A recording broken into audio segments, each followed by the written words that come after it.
This week on Jaywalking, I'm joined by my very funny friend, Meredith Leigh. You're going to love her. You've already seen her. You already love her. We get great views whenever she's on, so I'm like, we got to bring her on. Now, we talk about anything from pickleball to cheerleading to adverse childhood experiences. We have a lot of fun. Listen to the banter. Like, share, subscribe. Enjoy the episode. Welcome back to Jaywalking. I'm not solo walking. I've been solo walking, and I decided to bring in fan favorite. That's me. Yes, that's a fan favorite. Meredith Leigh in the house. Meredith Leigh. You see, I did that. I was psyching everybody out. Meredith Leigh in the house. How are you? I'm really good. Really good. Happy to be here. Yeah, what a liar. We've had a rough morning, both of us. I actually started out strong. Like, I got the girls on the bus. It wasn't too much commotion. And then I got a text from a buddy that was like, hey, why don't you come play some pickleball? And I said to myself, instead of just sitting on the couch doom scrolling for like the first 45 minutes of my day, I'm like, yeah, I'm going to go. So when they got on the bus, I pulled out right after the bus and got 30 minutes of pickleball in. And my left knee, the arthritis in my left knee is like screaming. Is it worse than your thumb would have been if you would have been scrolling that 45 minutes? Yes. Instead? Oh, my God, Well, then yes. the trade-off wasn't worth it. No. It was fun, though. Like, it's just something about pickleball that's like, because, like, listen, I like, before the pandemic, all that, I was not a big guy. I was always, like, really into sports and athletic, and it, like, gives you the feeling for a split second that you're an athlete. You know what I mean? There's just a moment where your body gets in position, because you really only have to move a matter of inches, and if you're playing doubles, less.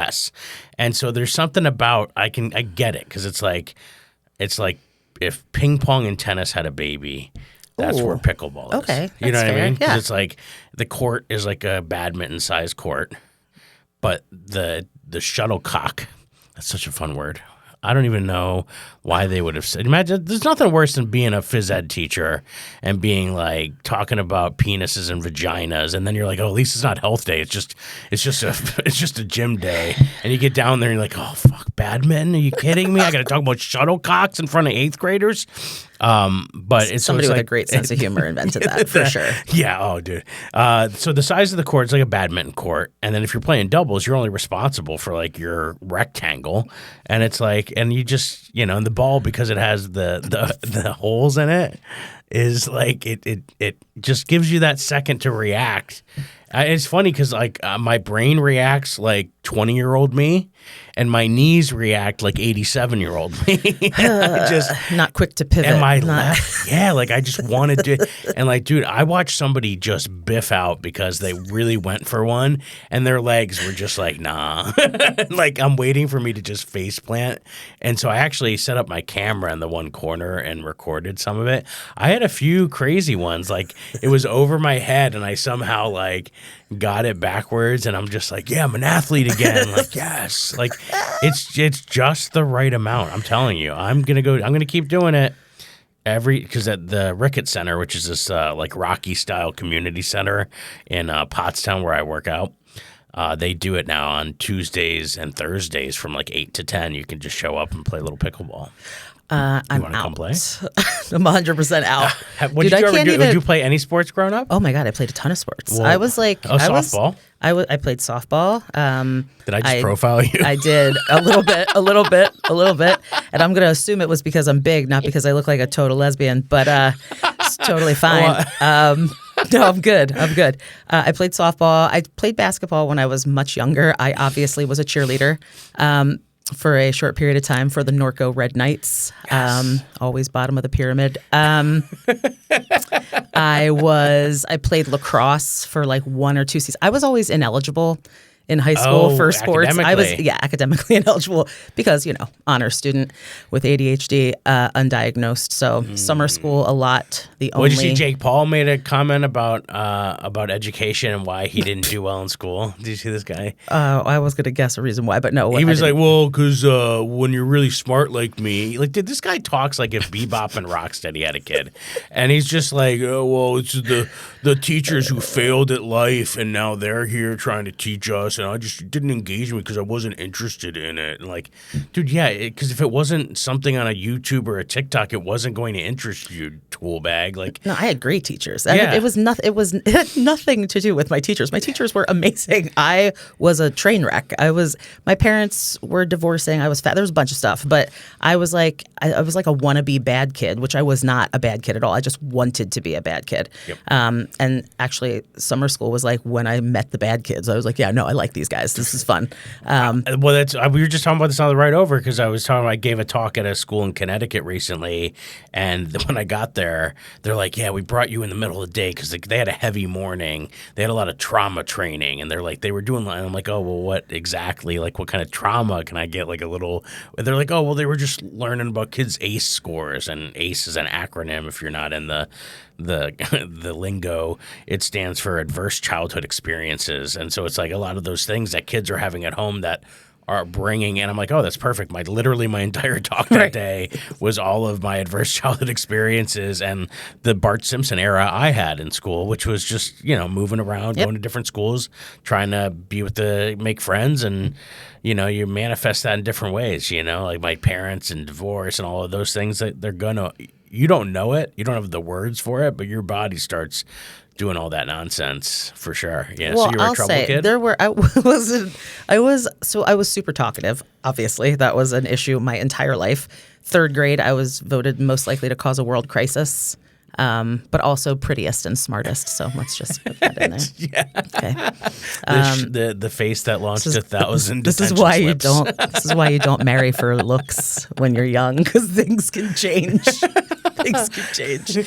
But no, I was smart, super talkative, very distracting to other kids. I was in ATP, which at the time so it's something with advanced stood for academically talented persons. That's right. And then years later in summer school all the time, just because I wasn't interested, I guess. I had a very busy life, and school just didn't seem like it was as important as everything else. But that's true, because I talked a couple weeks ago, I was talking about did schools kill creativity. There's a really good TED Talk by a guy who's since passed, but is Sir Ken Robinson, I think his name is. He's a British guy, and he has a whole TED Talk about do schools kill creativity, and that's how I was feeling as a teacher. When I left, I'm like, the school, even as a teacher, you were being bound to not be super creative, because if you were doing too much, then it would cost the district money to do something, or you're not teaching to the curriculum or the test so there's so many things that even from a teacher's angle, the idea of creativity was spruce up your worksheet, or put a little fun little logo or a little meme in that PowerPoint. It's just that was about the level of creativity I felt like we were being allowed to do. So, but I think that's the case. I think you can do it cheap. I don't think you have to. You can engage kids by letting them dictate what they. It's just outside the box, and it's hard to do. And if you became a teacher, then a lot of times are modeling what your teachers did. There's a quote, and I don't know who said it, but it's if we teach today's kids yesterday, we robbed them of tomorrow. Yep. And something to that effect. But that's what I think happens. Because you're just doing what your teachers did, but that was 20 years ago. And so the innovation, there's nothing's being taught to help innovate. And now with AI, people got to figure something out. I had comedy class last night, really cool class. It's 14 people, at least 10 of them are doing it or have had shows before, have done. So this is a whole different beast, because normally it's bucket listers and 1 or 2. And so we were kind of going through some of the pieces of it, and I completely lost my train of thought. I hate that. Well, you were talking about teachers and how things aren't innovative, and then AI. And AI, thank you. Okay, there we go. So who's got ADHD? Right. So one of the people came up to me and said, "Hey, what do you feel about with AI and joke writing?" And I'm like, well, I think you're going to realize if you say to Claude or whoever the new ChatGPT or whatever you're using, if you say to them, hey, write me this joke, you're going to realize it's just not that funny, because one, it's generated from that. So it's going to do a surprise or a left turn or something, but it's going to lack your fingerprint on it. It's going to lack there's just a little human piece there that what is funny? Funny's subjective. It's kind of hard. So I was like, if you're doing it, and this is just my opinion, if you're doing it because you're like, hey, I'm trying to create a list of all the things, like I had a joke for a while I did about being culturally gay and comparing it to being culturally religious. And so now I have this premise and I'm like, oh, okay, I need to generate what everybody thinks about when they hear being religious and what we associate with being gay. Now I can make that list and start that list, but hey, it might be nice to kick it in and say, hey, kick me out a thing of whatever, and it kick you out a bunch of terms, and now I have some building blocks. Like, to me, that's not cheating the game. That's using your resources. Right. I mean, I can sit there and spin my wheels, but I'd rather get to the part where I'm bringing in my life story to that and connecting those dots. So if you're going to do it like that, or if you're someone you've already written the joke and you're like, hey, maybe I want some word economy, or is there a way to rephrase some of this, then, that's no different than me going to a coffee shop and reading it to my buddy and them making a suggestion. So I was like, but if you're doing it to bypass your entire level of creativity, then it's like the GPS on your thing. If you're too focused on it, you're going to take the wrong exit because you're going to misunderstand it. You're going to drive into a lake.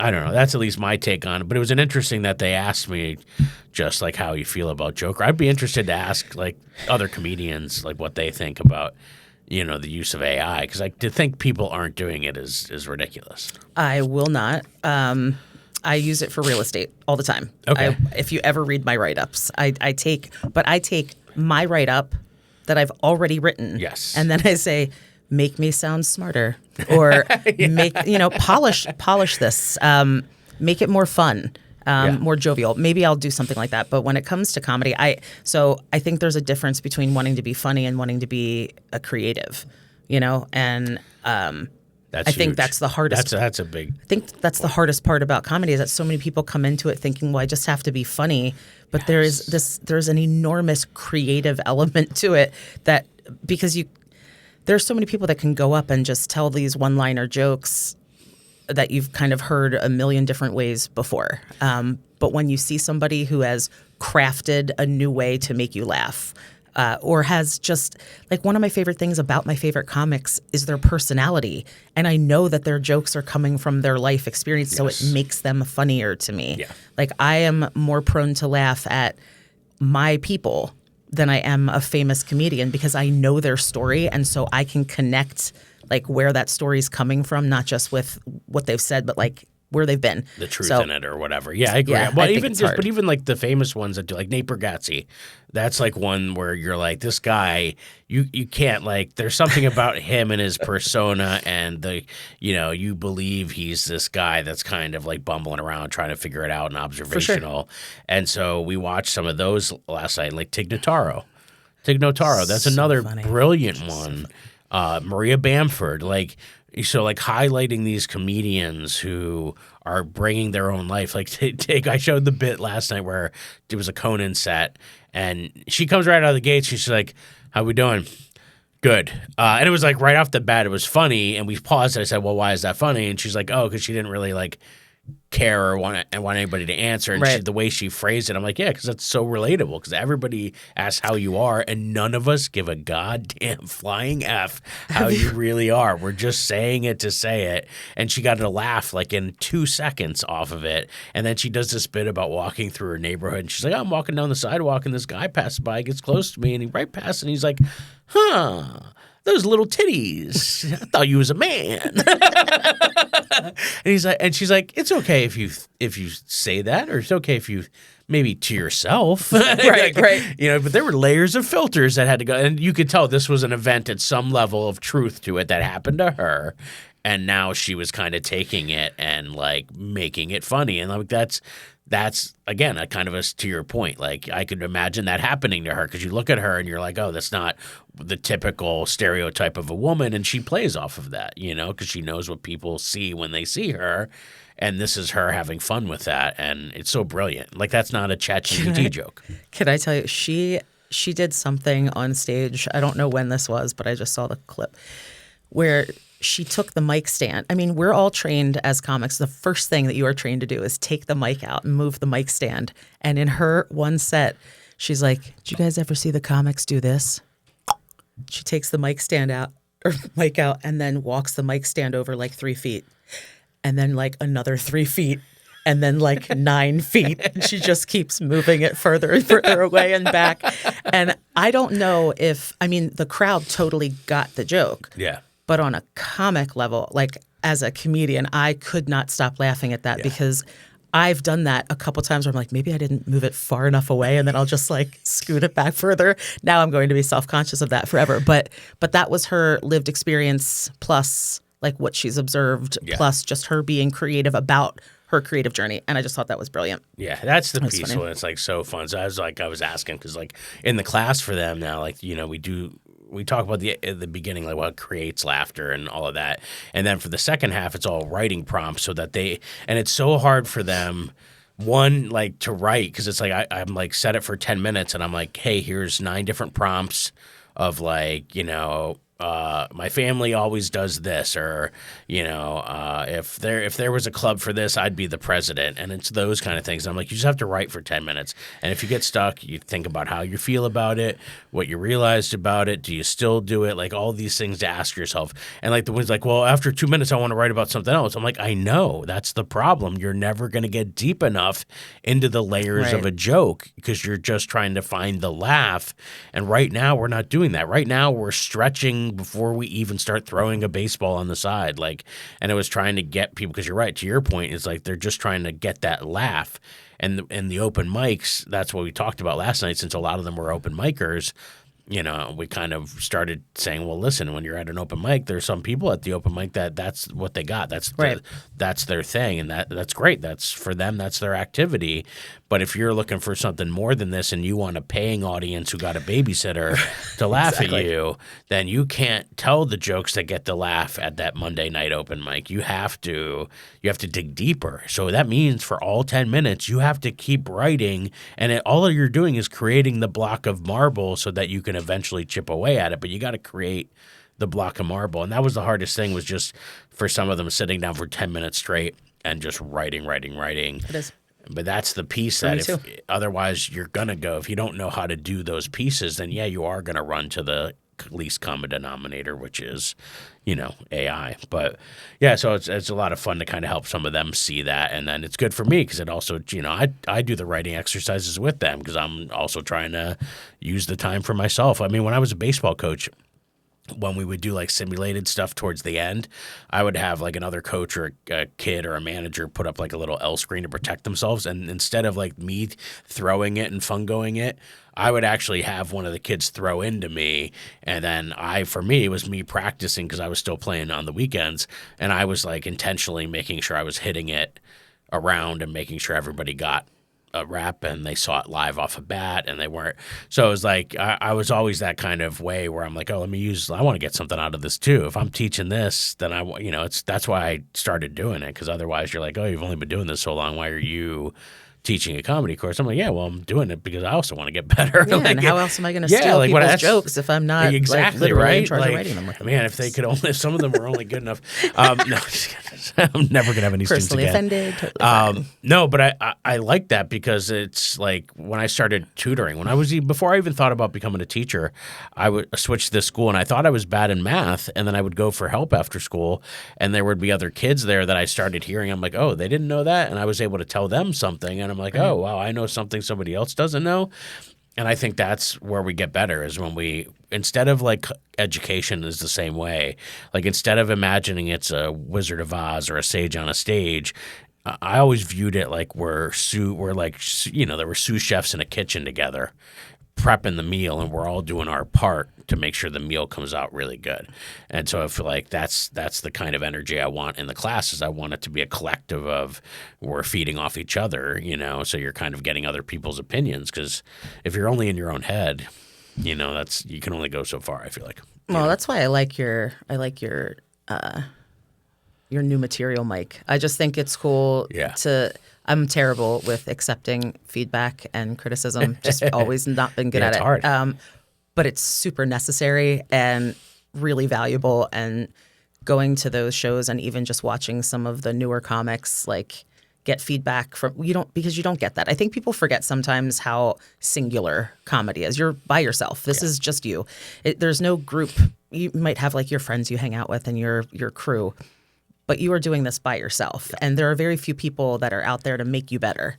Yeah. You know, they're out there to make themselves better, which is absolutely acceptable and totally normal. But when you're given an opportunity to collaborate and you're given an opportunity to get feedback from people, it is so important and so valuable. So yeah, well, even going back to sports, like that's why some of the skills are transferable. You think about sports like, golf, swimming, baseball. Like these are sports that are teams and have team points and contribute. Cheer, same thing. But you each individually have to be a piece of it, Right on. Like, so the baseball player still has to step in the box. There's a really cool video I saw today of the World Baseball Classic is going on. I have something to talk about that in a second. But the World Baseball Classic's happening, and there was a video of Ohtani, who was, plays for the Dodgers now, but was playing for Team Japan because he's from Japan. And one of the guys was kind of getting ready, and he like leans over while the guy's like just getting his stance in, and he like pushes the guy's elbow, and he like shows him this quick adjustment, and then the guy goes up and like hits a grand slam, and it's like just sitting in the dugout, and the guy just kind of like gently tapped him. It was like nothing, not a big moment. It was just a small moment. But like if somebody sees something, they should say something. Like, and that for me was huge. Rob Stant, Jim Gillespie. There's all these people that I used to see at the open mic at Joel's when I first started. They would come over to me and they would offer me a tag or they would say something. And like I got so much better because I listened to that. And that was the inspiration where I wasn't seeing that happen anymore. And I just, a lot of us, those same people weren't all at the mics anymore. We're all doing our different things. And back then, Joel's was the only spot in town, so everybody came. But so now that new material show is kind of like my way of recreating what I know helped me so much. And it's been going really well. So April 22nd is the next one. Nice. So it's 8 o'clock at Soul Joel's in Pottstown. So if you want to come, if you're a comedy fan, it's cool because it's so much inside baseball talk. Oh, heck yeah. And then you're seeing the beginning of the show, you're seeing people who get paid to tell jokes, work out some new bits. So they're not sure how it's going to go, right? So it's nerve-wracking for them. When I ask them to do the show, the thing that they're getting out of it is the show's pushed as like, hey, it's a $5 show. Come on. It's, you're getting to see new comics work on material. So for them on a Wednesday when they wouldn't normally be on the road, hey, what a great open mic, open mic. And then the second half, they get to be a panel to give some advice to people who are working through. I'm like, that's a perfect scenario. Everybody's getting something out of it. And so, yeah, it's been a lot of fun. So I'm going to keep riding it. So, yeah, April 22nd will be the next one on a Wednesday. But, yeah, I love that. I'm glad you liked it. So, World Baseball Classic for a second. Let's just call, listen, everybody's up and like, Italy beat, Mexico yesterday, and there was a whole thing. I'm like, Italy's the worst example because 90% of them are American born. And I know people are going to say, yeah, but their lineage. And like most of them, like the one guy that was in the interview, even his parents, you'd have to go back like 3 generations. Everybody's from somewhere else. Right. Like, let's not pretend this is the World Baseball Classic. That's Team America too. You know what I mean? It's just not the same. Like if you go to Japan, these are Japanese players. And one guy in the comment, he's like, "You're just mad because the UK doesn't have like UK players." Like, first of all, I'm German and Amish. All right, so like, and there is no Team Germany because we know there's no Germans playing baseball.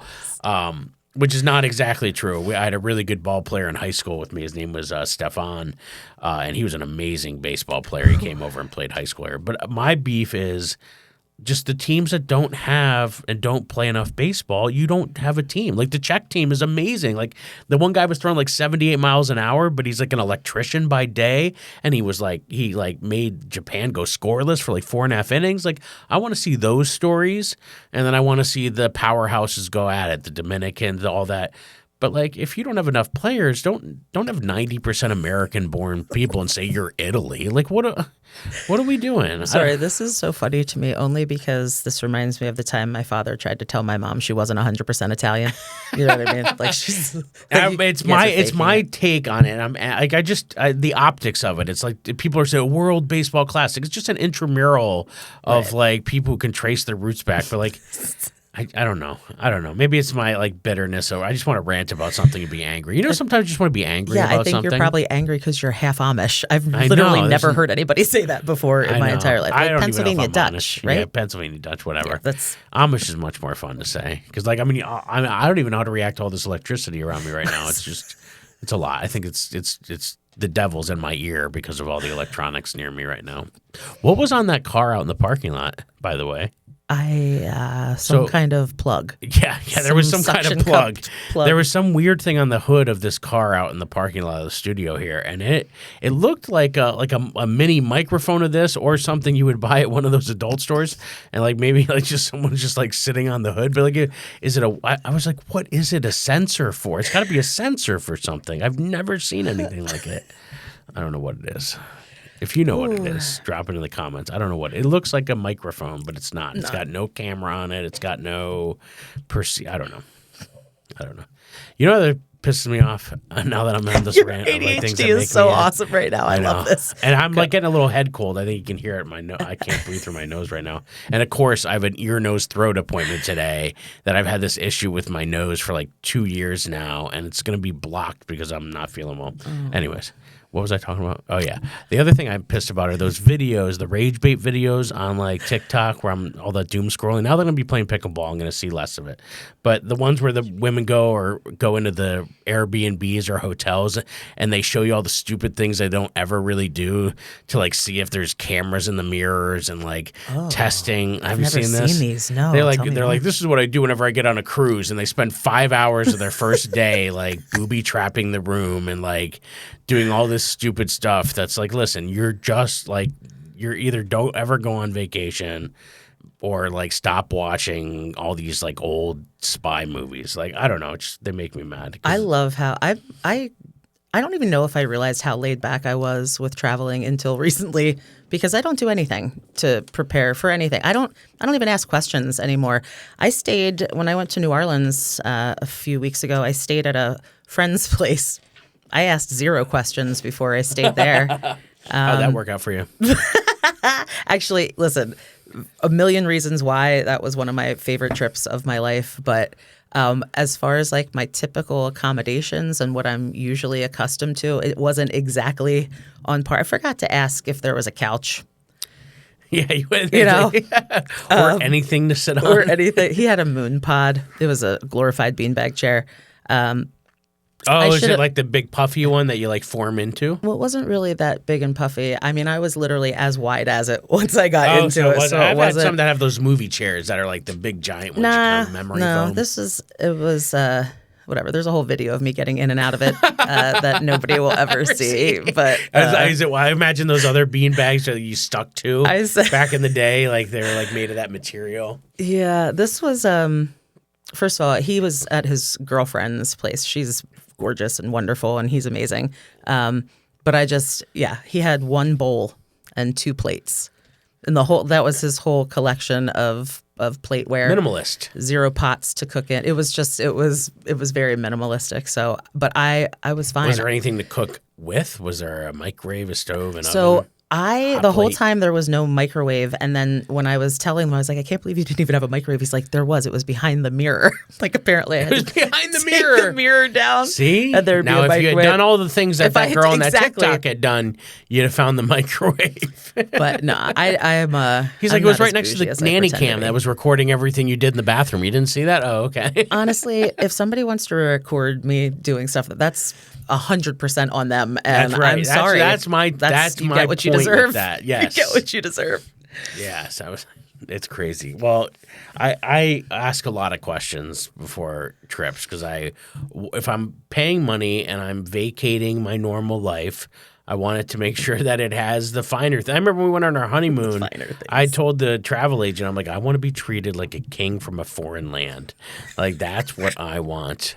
Because that's what I want. I want everything to be good. Like, we were going to Alaska in 2 weeks for a comedy festival, and I'm bringing the family, so we got an Airbnb. So I'm like scrolling through all the photos. I'm looking at all the reviews. I'm, asking the questions. There was a park across the street, but then I had to go in and like Google the park and make sure they have recent photos, because there were times we were somewhere and I told the girls there was a park nearby. We'd go play for a while.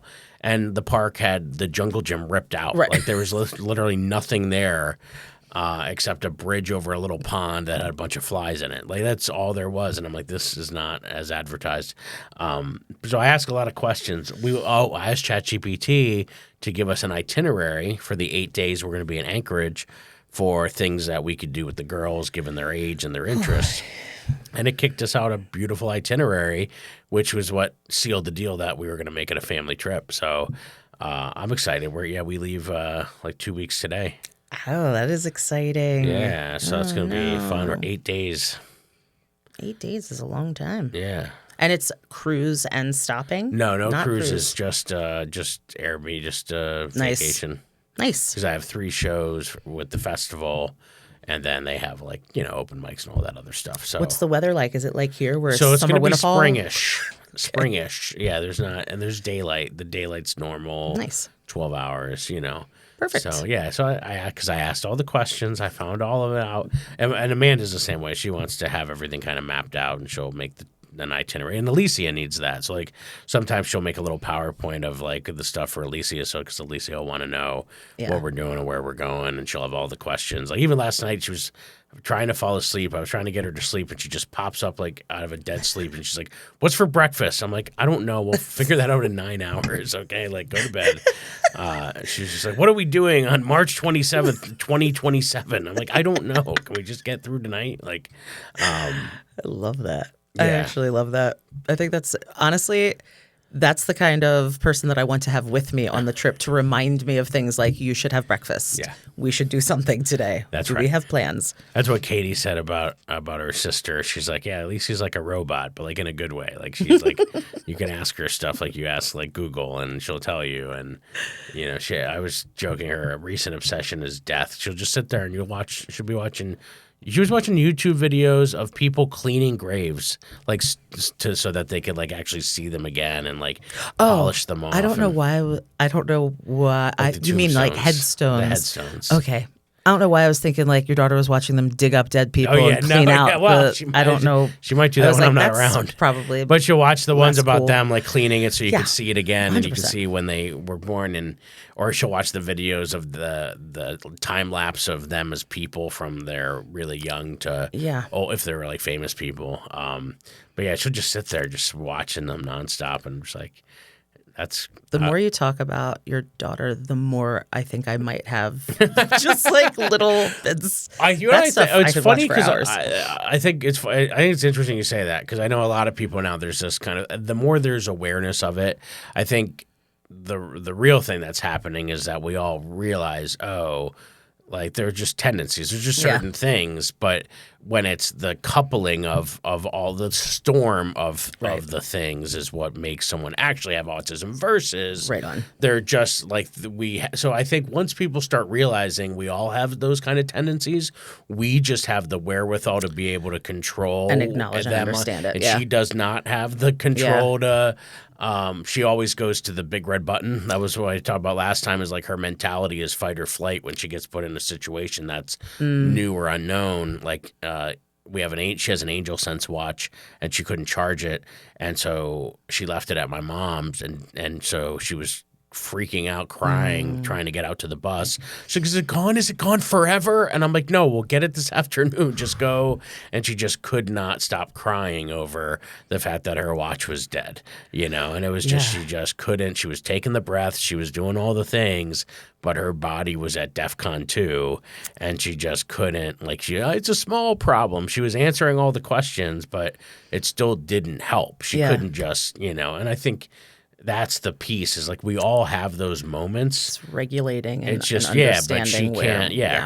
So her body just hits the lever that sends her to DEFCON 2, and she can't control it. It's not like she made that choice. It just her body makes that choice for her. And so that's the piece. Like I just had to write a letter because she does cheerleading, right? But she's on the cheerability squad.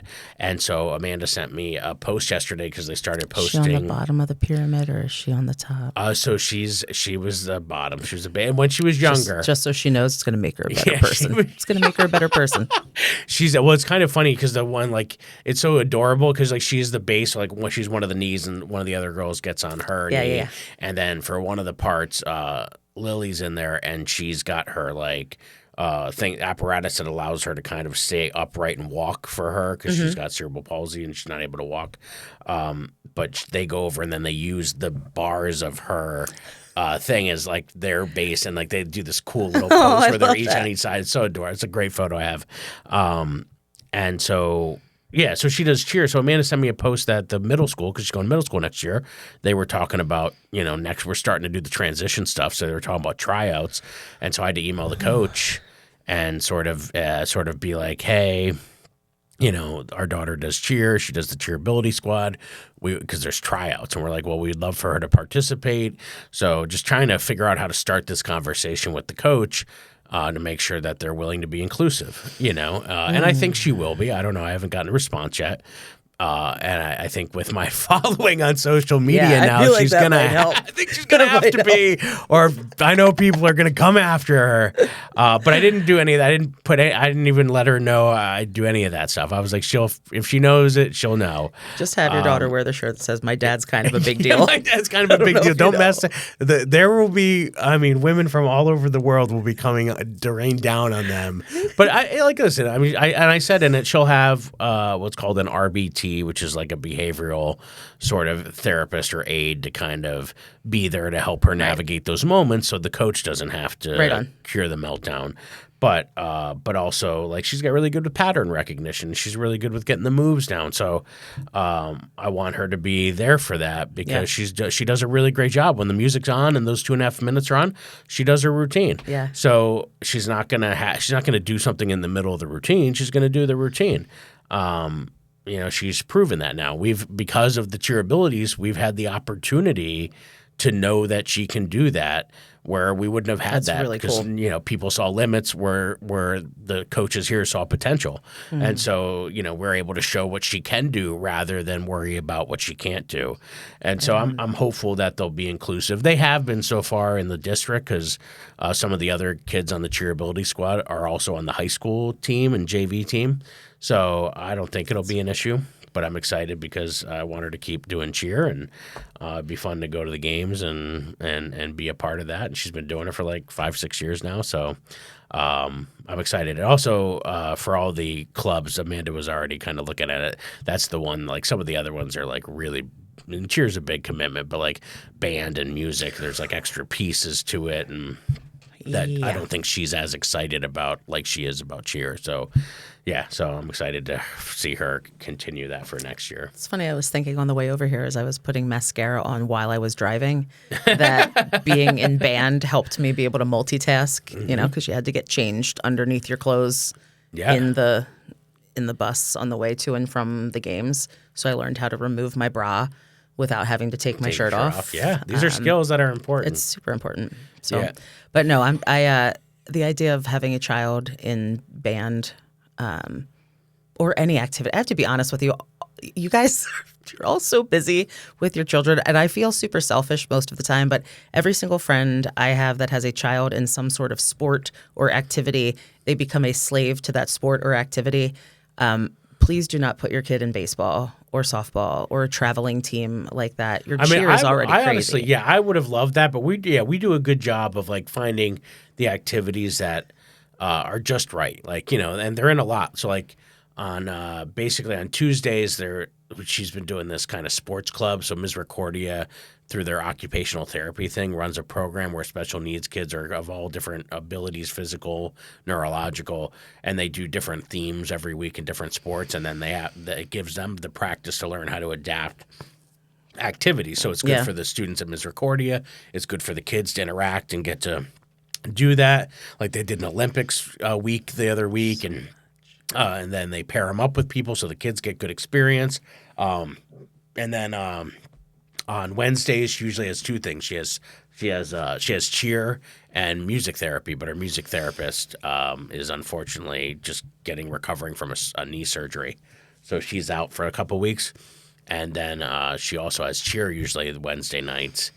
And then on Thursday, today, she has teen club, she calls it, where it's like they go to the place where she has her ABA aid and the therapy she gets, and they do one where they play games, and then they basically learn how to take turns and socialize and, stay focused and finish the game and don't let so she's learning how to, get ready for middle school. And, we just got her into a group. It's hopefully going to be on Mondays because that's our easier day for her.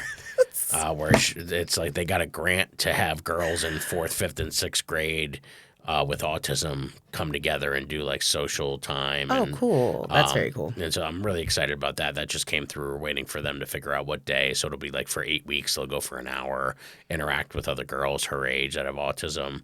So I'm super grateful for that. And then she has baseball coming up, which I help coach. And then she has Girl Scouts on Sunday, and then cheer on Saturdays. So, we keep her busy, but like it's good. And then Katie's the same way. Katie was doing like cheer. She did like football cheer in the fall. She was doing volleyball for a while. She switched to ice skating. So on Saturday morning, she has like a half hour. It's like a half-hour lesson. It's like, and then we try to get her an extra lesson in between because she needs help.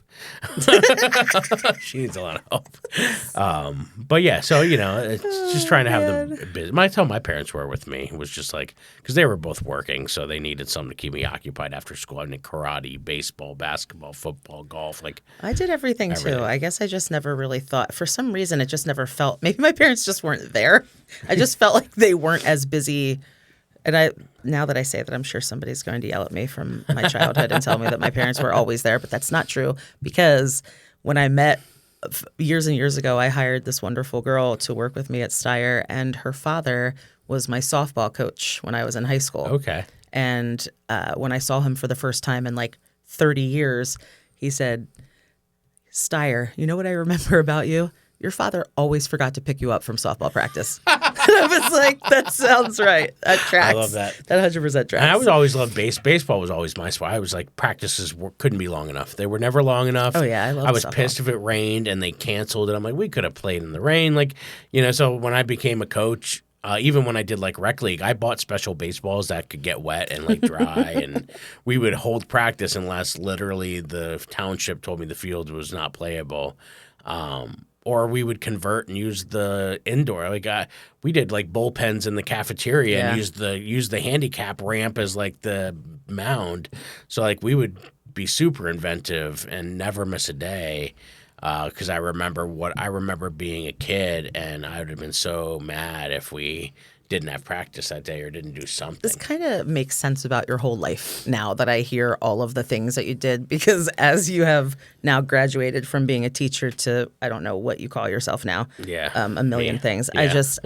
You do so many things all at one time, and it had to have come from somewhere. So yeah, well, you're right, because it's like a jack of all trades, master of none scenario. But yeah, I was always in activities. I think that's true, and now it's like to be able to like monetize the creativity, kind of going back to being a creative.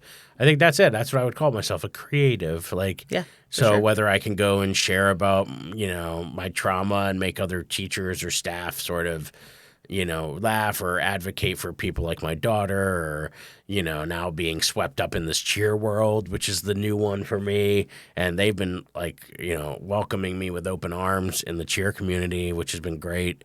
I'm excited this weekend because Alicia has like a regional one, and then I'm going to hang out at like a bigger one in the Poconos on Sunday. They invited me to come hang out and shoot some content and just kind of be creative. And then very cool. I love interviewing the parents because I did this one in Atlantic City where it was fun to just ask some of the parents like, what's a superstition they or their kids have? What's the weirdest thing they packed for this weekend? I asked them like, well, I make them do a move that their kids have to do that they can also do. And then I do one where it's like, and then what's advice you would give a new cheer parent? Okay, very cool. And then it was fun to watch the dads versus the moms give their answers. Yeah. And so I'm hoping to do more. So when the people who come up to me and ask for a photo, then I ask in return that they let me interview them or whatever. I love how you have like you've left teaching, but you haven't really stopped teaching at all. You're teaching in every aspect I never knew of what your I wanted creative to teach. stuff, which is I neat. did Spanish and Latin, but even then I felt like I was pulling out of a hat. I was just like, oh, well, that was the most interesting to me because it was the weirdest from my own life. Right. And like Spanish happened because I went on a cruise. Well, one, I was always into baseball, and there was a period of time when I was very competitive at baseball and was going to go play for a junior Olympic team, and we were going to get to go to the Dominican. So I was excited, for that part. But then I went on a cruise in my sophomore year in high school, and there were 60 girls from Panama on this cruise celebrating somebody's quinceañera.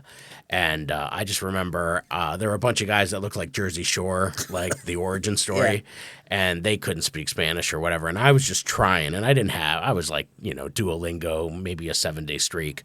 And they were just happy I was trying, and it was super cool. I ended up like getting a little girlfriend for the week on the cruise, and I learned how to say the word kiss, and it was like great. And I remember taking photos. This was last week? When was this? Yeah, this was last week. Okay. No, this was a while ago because I remember taking photos and then making my mom drive to Ames, which was a department store, to get him to go get him developed, to drop the disposable camera off.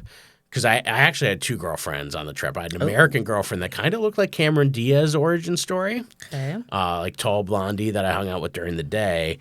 And then she couldn't go out at night. Like her parents had her like at a curfew, and then all the Panamanian girls would go to the teen club and the disco at night, and then I would go hang out with them at night. So there was a period of time there kind of a player. I was holding my own. There you go. And I was just trying to figure out, am I gay too? You know what I mean? Like, I'm just like, am I gay? Like, is this a thing? Like, I was like, Mom, I think I'm a lesbian. Yeah, yeah, that's right. I was like, oh, I have a lot she's of like, girlfriends. oh, thank God. Yeah, she's like, yeah, my dad's over there, like, maybe he'll be gay. And my uncle's like, yeah, maybe he'll be gay. But no, I like the ladies. Now just one lady. One lady. I like the lady. Yeah, because my wife, if I had more than one, my wife would get mad. I think most wives would get mad, unless you're in polyamory. I'm out. No. You're out. No, thank you. I don't even like to share my breakfast. I'm certainly not going to share my partner. Yeah, well, I'm so glad you came and hung out today. This was fun. Me too. This was Do you have anything fun. coming up you want to plug or share with the peeps? Let's see. I have a show on the 21st, March 21st at Root Down Brewing. It's going to be a phenomenal show. I've got Drew Montana, Lou Misiano, Justin Lamar. One of my very good friends from Detroit is coming out, Joanna Mendranda, and she's hilarious. And of course, the very funny Sarah Bell is going to be there too. Oh, that's Some cool. of my faves. Is that on their website? Do you know where the tickets? So tickets are on Eventbrite. Okay. And Or hit you up and slide into your DMs. Slide into my DMs. It should be on their page as well. Cool. What else? I'm teaching at Penn State next week. Ooh. Nobody can come to that, but I didn't think they'd let me back. What are you teaching? I'm actually teaching a hotel restaurant management course. Oh, that's cool. That's what I graduated Hospitality. with. And I was like, I don't do that anymore. But the goal is like, she was like, well, I love the fact that you use some of what you've learned in that in your comedy and in your real estate career. So what else? I've got so much stuff, just fun things coming up. I'm at Hershey Winery in a couple weeks. I saw that. Yeah, I'm doing my very first headliner spot at Church of Satire Ooh, on when's May that? 23rd.